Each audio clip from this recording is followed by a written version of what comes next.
Absolutely, Roland.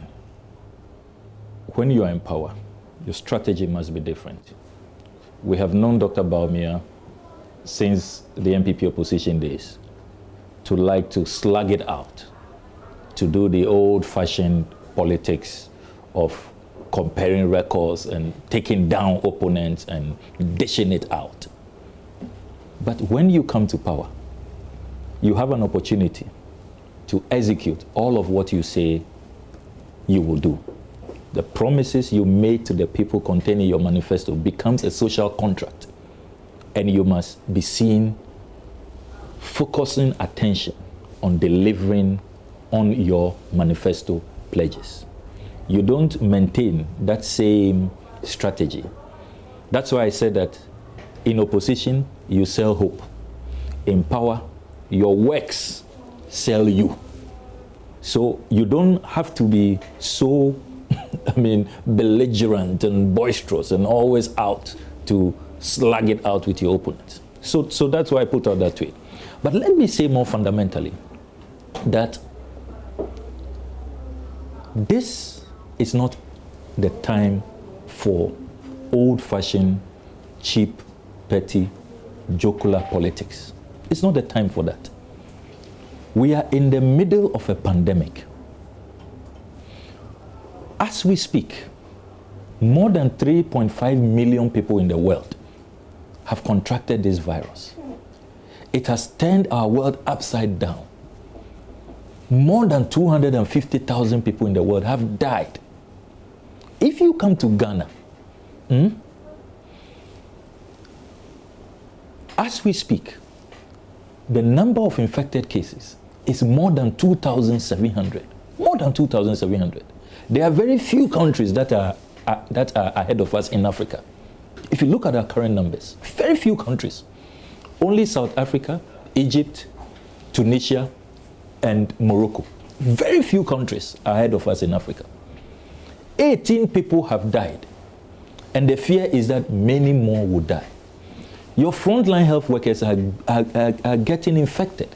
The Ghana Medical Association has announced that 13 of their colleagues have been infected.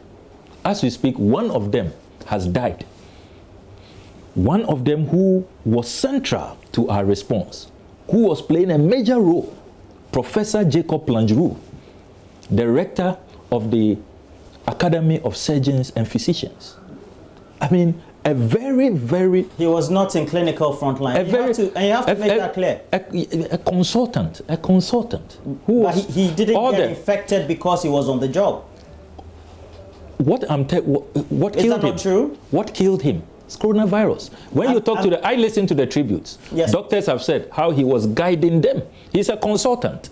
Of course, he's not in the front line. Great. He's not in the. He's not a hospital. So it's not been publicly said that he got infected from any disease because he was at the front line in a clinical position. Nobody has said that. Okay. Nobody has said that. Let me be clear. So can we put your statement into perspective? Let me be clear. What I have said is that coronavirus has killed Jacob Plangeru. That has been put out. Are you contesting that? That has been confirmed. 13 other doctors, according to the Ghana Medical Association, have been infected. There is a lot of anxiety, genuine fear and panic. We all cherish our lives. So this is not the time. And the paradox, Roland, is that we are told that the vice president just finished chairing a coronavirus coordinating meeting. And when he had the opportunity to address the press after that meeting, he said nothing about how we are managing, containing, limiting this pandemic. He said because it is public information. He said nothing about that. What government does, there's constant briefing each week. And at the time the vice president spoke, a few hours thereafter, our case count moved from the region of 2,100 to over 2,700. The same day, yesterday. And the vice president was not averting his mind to what matters to the people. Go out there, Roland, talk to the average Ghanaian. I engage Ghanaians a lot. My constituents call me always. They are disgusted at what the vice president did. On your own portal, you can read the comments when you put out the story. This is not the time for this old-fashioned, hardcore, jocular politics. It's not the time for that. At this time, we should all be coming together.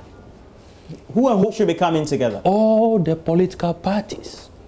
Everybody, regardless of your creed, your religion, your political affiliation, If that or is the ideology. case,